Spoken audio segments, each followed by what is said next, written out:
अस्सलाम वालेकुम, कैसे हैं आप सब। तो आज हम स्टार्ट करने जा रहे हैं एक्सरसाइज 4A का क्वेश्चन नंबर 7। तो मेरे पास ये बुक 1 है जिसको हम D1 भी बोलते हैं और उसका ये अपडेटेड 7th एडिशन यानी न्यू एडिशन मेरे पास मौजूद है। तो इस न्यू एडिशन का ये चैप्टर नंबर 4 चल रहा है। मैंने इस चैप्टर के नेम से एक सेपरेट प्लेलिस्ट बना दी है, उसका लिंक भी नीचे डिस्क्रिप्शन में दे दिया है ताकि आपको इस चैप्टर से रिलेटेड तमाम सोल्यूशंस एक ही जगह पर आसानी से मिल जाएं। इसके अलावा आपको डिस्क्रिप्शन में मेरे सोशल अकाउंट यानी मेरी फेसबुक प्रोफाइल और मेरी इंस्टाग्राम प्रोफाइल का लिंक भी मिल जाएगा। आप इन्हीं अकाउंट्स के थ्रू अपने क्वेश्चंस को, सजेशंस को मुझ तक भी पहुंचा सकते हैं। तो आइए स्टार्ट कर लेते हैं क्वेश्चन नंबर 7 को। तो क्वेश्चन नंबर 7 की स्टेटमेंट और तमाम पार्ट्स मैंने नीचे नोट डाउन कर लिए हैं। हम वहीं से इसकी स्टेटमेंट को रीड करेंगे, समझेंगे और इन पार्ट्स को आंसर करेंगे। तो आइए स्टार्ट करते हैं। तो अब आपको सामने स्क्रीन पर क्वेश्चन नंबर 7 की स्टेटमेंट लिखी हुई नजर आ रही है, नीचे तमाम पार्ट्स भी लिखे हुए नजर आ रहे हैं और सबसे नीचे मैंने आपकी आसानी के लिए एम्प्टी सेट की डेफिनेशन भी लिख दी है। हम इसी वीडियो में एम्प्टी सेट की डेफिनेशन भी समझेंगे और उसके बाद ही इन तमाम पार्ट्स को आंसर कर पाएंगे।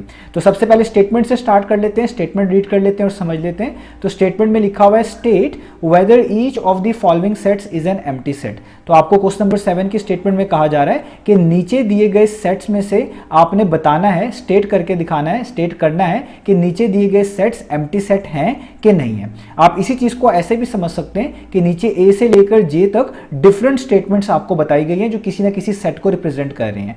आपने इन स्टेटमेंट्स को रीड करना है और उसके बाद बताना है कि ये स्टेटमेंट किसी एम्प्टी सेट को रिप्रेजेंट करती हैं या नहीं करती। अगर ये स्टेटमेंट किसी एम्प्टी सेट को रिप्रेजेंट कर रही होंगी तो इसके आगे यस लिख देंगे। अगर ये स्टेटमेंट किसी एम्प्टी सेट को रिप्रेजेंट नहीं कर रही होगी तो इसके आगे नो लिख देंगे।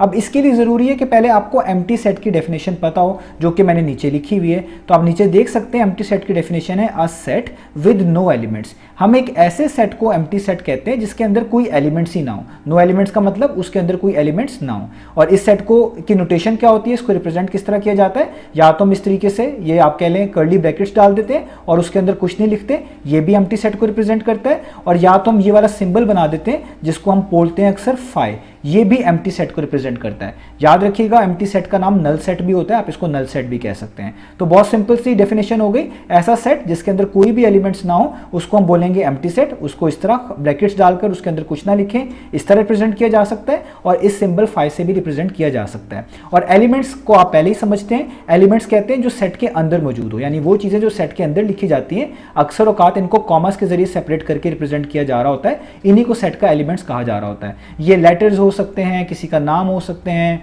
आप कह लें नंबर्स हो सकते हैं, कुछ भी हो सकते हैं। अगर ये इस तरह ब्रैकेट्स के अंदर आए, कॉमास के जरिए सेपरेट किया गया हो तो इन्हीं को जनरली हम सेट के एलिमेंट्स भी कहते हैं। तो अब आपने ऊपर वाली स्टेटमेंट्स रीड करनी है और उन स्टेटमेंट्स को पढ़ के बताना है कि इनके अंदर, इन सेट्स के अंदर कोई एलिमेंट्स बन पाएंगे या नहीं बन पाएंगे। अगर इन स्टेटमेंट्स से क्लियर हो जाए कि ऐसे एलिमेंट्स एग्जिस्ट करेंगे तो आपने कह देना है कि ये एम्प्टी सेट नहीं है, आपने नो लिख देना है। और अगर स्टेटमेंट को पढ़ के क्लियर हो जाए कि ऐसा कोई भी एलिमेंट एग्जिस्ट नहीं करता इस स्टेटमेंट के मुताबिक, तो आपने आगे लिख देना है कि यस, यानी ये एम्प्टी सेट है। तो स्टार्ट करते हैं सबसे पहली वाली स्टेटमेंट से, ए वाली स्टेटमेंट से। तो यहां पे लिखा हुआ है polar bears living in the Sahara desert, यानी आपको कहा जा रहा है कि कुछ पोलर बेयर्स हैं और वो कहां पर रह रहे हैं, सहारा डेजर्ट में रह रहे हैं। अब आपको खुद पता है ऐसी बात पॉसिबल नहीं है। पोलर बेयर्स तो ज्यादातर आर्कटिक में या आप कह लें ऐसे इन्वायरमेंट में नजर आते हैं जहां पे आइस कवर्ड वाटर होता है, या आप कह लें ठंडे इलाकों में नजर आते हैं।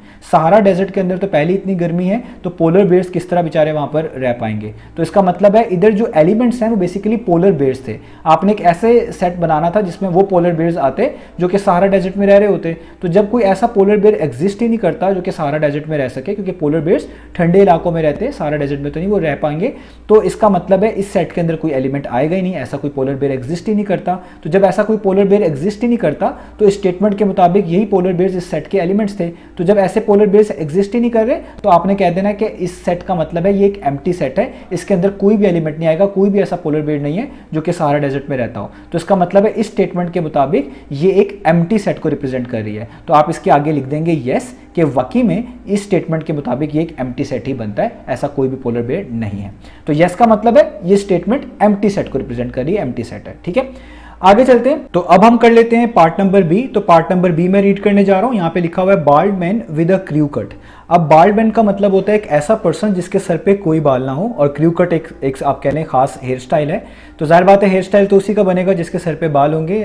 तो ये बड़ी एक नाजुक सूरत हाल है कि एक पर्सन के सर पे बाल नहीं है और वो उसका क्रू कट भी है। तो इससे पता चलता है स्टेटमेंट के मुताबिक कि बाल्ड मैन इस सेट के एलिमेंट्स थे। तो ऐसे बाल्ड मैन एग्जिस्ट ही नहीं करते जिनका क्रू कट हो, क्योंकि उनके सर पे बाल ही नहीं है तो क्रू कट कहाँ से होगा। तो इस वजह से हम कहेंगे कि ये स्टेटमेंट भी एक एम्प्टी सेट को ही रिप्रेजेंट कर रही है, ये एक एम्प्टी सेट ही है। तो इसलिए आप इसके आगे भी क्या लिख देंगे, येस। और आपने जस्ट स्टेटमेंट में येस और नो करना है, आप डिस्क्रिप्शन खुद लिखना चाहे लिख लें, अदरवाइज काफ़ी है। तो बी वाली जो स्टेटमेंट है ये भी एम्प्टी सेट को रिप्रेजेंट करती है। तो आगे लिखा हुआ है सी वाले पार्ट पे चलते हैं। यहाँ पे लिखा हुआ है बसेस विद 50 सीट्स।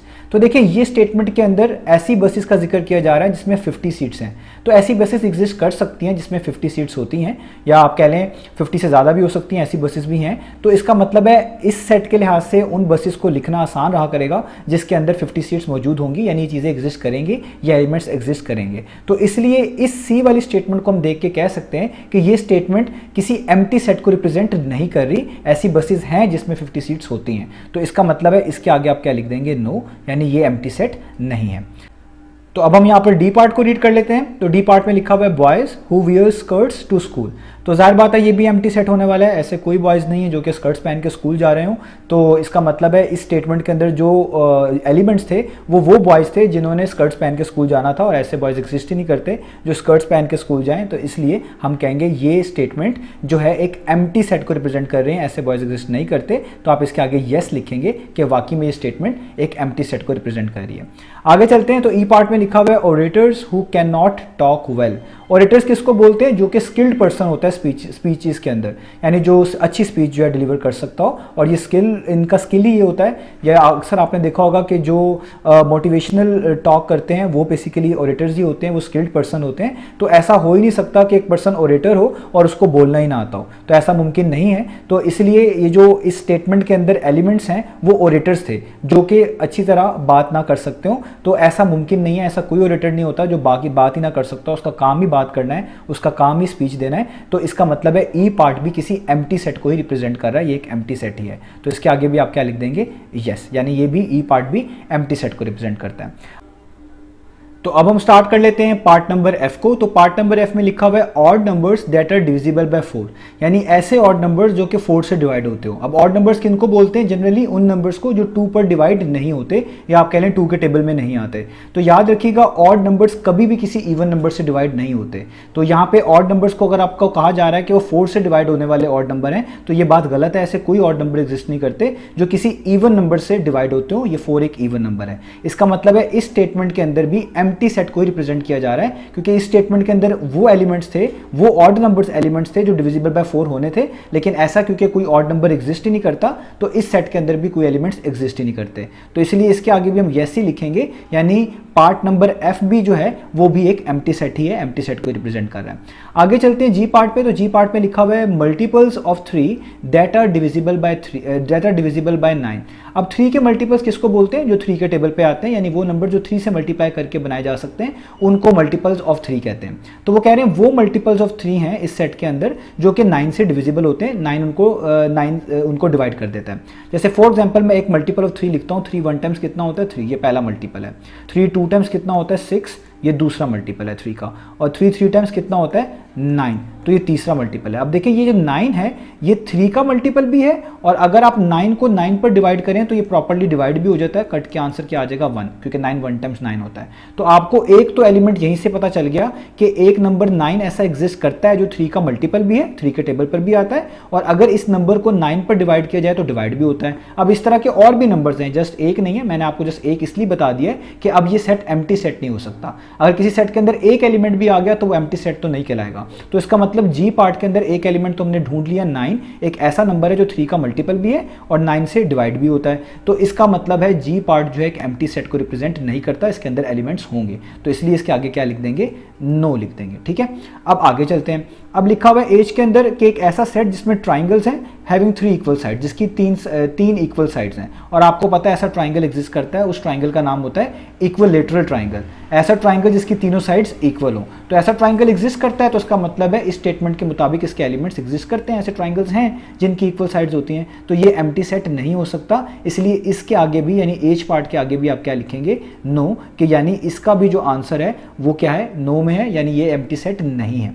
आगे चलते हैं आई पार्ट में। तो आई पार्ट में लिखा हुआ है पैरेललोग्राम्स हैविंग 5 वर्टिसेस। अब देखिए ये बात रॉन्ग है। पैरेललोग्राम को बेसिकली कहते हैं क्वाड्रिलेटरल एक तरह का, ऐसी शेप जिसकी 4 साइड्स होती हैं उसको हम जनरली क्वाड्रिलेटरल बोलते हैं। और पैरेललोग्राम क्वाड्रिलेटरल ही टाइप होती है, इसके अंदर 4 साइड्स होती हैं। तो जब 4 साइड्स हो जाएंगी तो 5 वर्टिसेस कैसे पॉसिबल हो सकते हैं। वर्टिसेस का मतलब होता है ये कॉर्नर पॉइंट्स, जैसे ये एक वर्टिस है, ये दूसरा है, ये तीसरा है, ये चौथा वर्टिस है। तो पैरेललोग्राम के 4 वर्टिस होते हैं, ऐसा कोई पैरेललोग्राम नहीं है जिसका 5 वर्टिस हो। तो इसका मतलब है इस स्टेटमेंट के मुताबिक जो एलिमेंट्स थे वो पैरेललोग्राम्स होने थे जिनके 5 वर्टिसेस होने थे, लेकिन क्योंकि ऐसा पैरेललोग्राम एग्जिस्ट ही नहीं करता तो इस स्टेटमेंट के मुताबिक भी इस सेट के अंदर कोई एलिमेंट्स एग्जिस्ट ही नहीं करते, यानी ये एक एम्प्टी सेट को रिप्रेजेंट कर रही है। तो इसलिए हम आगे लिखेंगे यस, यानी ये स्टेटमेंट वाकई में एक एम्प्टी सेट को रिप्रेजेंट कर रही है, ये एक एम्प्टी सेट है। ठीक है, तो अब हम कर लेते हैं पार्ट नंबर जे को स्टार्ट। तो पार्ट नंबर जे पढ़ने जा रहा हूं। यहां पे लिखा हुआ है क्वाड्रिलेटरल्स हैविंग 3 ऑब्ट्यूज एंगल्स, यानी ऐसे क्वाड्रिलेटरल्स